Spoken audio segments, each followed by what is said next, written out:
Hello, I'm Richard Huber and this is Sat TV Week. Now I'm here at IBC on the SES stand with Ibrahima.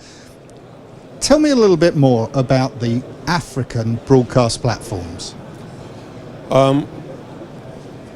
Africa actually in general, and more today than before, has becoming the place when it comes to broadcasting. Of course, it's it's attracting a lot of interest, a lot of platform being put in place from, all sort of angles, so to speak. Channels growing across the continent. What we have decided to do at SES is to try to make a bit more, create some sort of efficiency in all this ecosystem. As you know, SES is known and providing quality, top of the class quality across the world. We wanted to replicate and bring that model into Africa. We set up or support our customers from 3 different orbital slots on the continent so that they complement each other and then they have the highest reach possible. One slot is 22 West, which is around a combination of francophone centric countries in Western Central Africa with a combination of pay and free-to-view platforms. Another one is 5 East, which actually bridge all parts of Africa on the same satellite with, again, the same combination.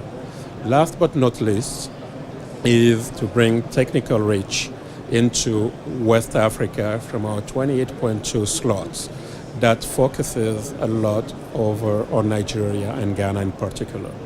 On this slot, we have actually enabled a physical technical reach on the ground with a partner in Nigeria, CWG, where we bring a set of capabilities going beyond just the uplink. So we're bringing capabilities along the whole value chain and replicating what we provide from our Munich facilities into the Nigerian markets. And the benefits, of course, is for our players, for our customers and partners, the possibility to combine all sort of services into one, get efficiency, have one platform, make it increasing the reach, lowering the costs, and creating some synergy among the different channels that are available on the platform. I imagine cost, when we talk about Africa, is a key consideration. How much so is cost a problem? I'm going to go even beyond that. I mean, cost is not linked to Africa only. I think cost is really a universal equation, if you will. Yes, in Africa, maybe because it's an emerging market, of course, one has to start lower than anywhere else. And I was going to say, I mean, the main cost factor, in my view, is not really on, from the satellite perspective alone. It's really the other part of the ecosystem. How can you make sure that you're able to broadcast a top-of-the-line quality video on satellite the most cost-efficient way? That is why actually we're investing in the continent, having, as I said, a replicate of the capabilities that we have in Europe, for instance, into Africa. That way we lower those additional costs to be able to bring on air a top of the line and top quality satellite service provisioning or broadcasting, so that we're in line with what is affordable or perceived to be affordable for now. And what about the type of content that you're seeing going through the satellite? What's in most demand? Is it still sports, or is it home programs, or is it educational? What are we seeing? I mean, it's a combination. Sports remains key, entertainment. Also, in general, it's really maybe an increasing demand for local content. It used to be until recently that maybe most of the consumers will watch whatever is provided to them, is offered to them. Technology helping now, we start having local channels. Look at how Nollywood, for instance, have boomed in Nigeria. You can see content from South Africa, also from Kenya, from Cote d'Ivoire, and many other countries that are become available. So that is really growing tremendously. So African consumers want more and more of that. And we're trying to aggregate those onto the same platform. And again, creating more value for customers. And of course, the world becoming and growing more and more into also a global village, you need to still have international channels composing that mix. Sports, entertainment, news, and then local content is maybe the panache of the demand these days. Right. So what does the future hold for SES with this type of platform in markets which are developing? I'm tempted to say that sky is the limit. I mean, really, because when we are at the beginning, I think, of a new era, we have a digital migration happening between now and mid of 2015. I think it's really going to unleash the power of not only satellite but also of broadcasting.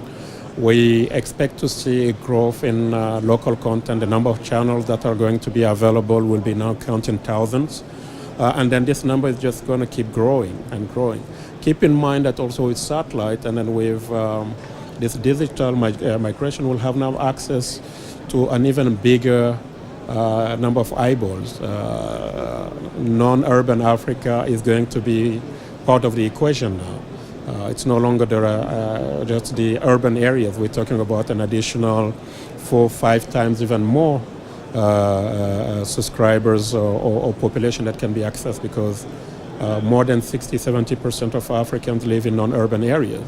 Those will be now able to access content, particularly via satellites. So frankly, I think sky is the limit. Content is growing, demand is growing, technical reach is improving, and the combination of all this is also making the value proposition more and more affordable, going back to the pricing component of cost that you have asked earlier. Looking aside from Africa, 4K Ultra HD, is that really the future, or is it going to go the way of 3D, which was launched to a super fanfare and never really materialized? I mean, definitely not. I mean, you can already see the buzz around 4K, right? It's already. There was a buzz around 3D, though. Yeah, but I mean, now it's more or less already a reality. Yeah. I mean, you can see that the TV sets are available already. I mean, price is going down. Technology is evolving. We're finding ways to optimizing the capacity to make it really more appealing even for broadcasters.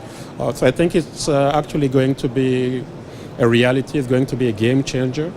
It's going to be quickly adopted. And it's, you indicated, I mean, moving away from Africa. I don't think that we should move away from Africa even for 4K.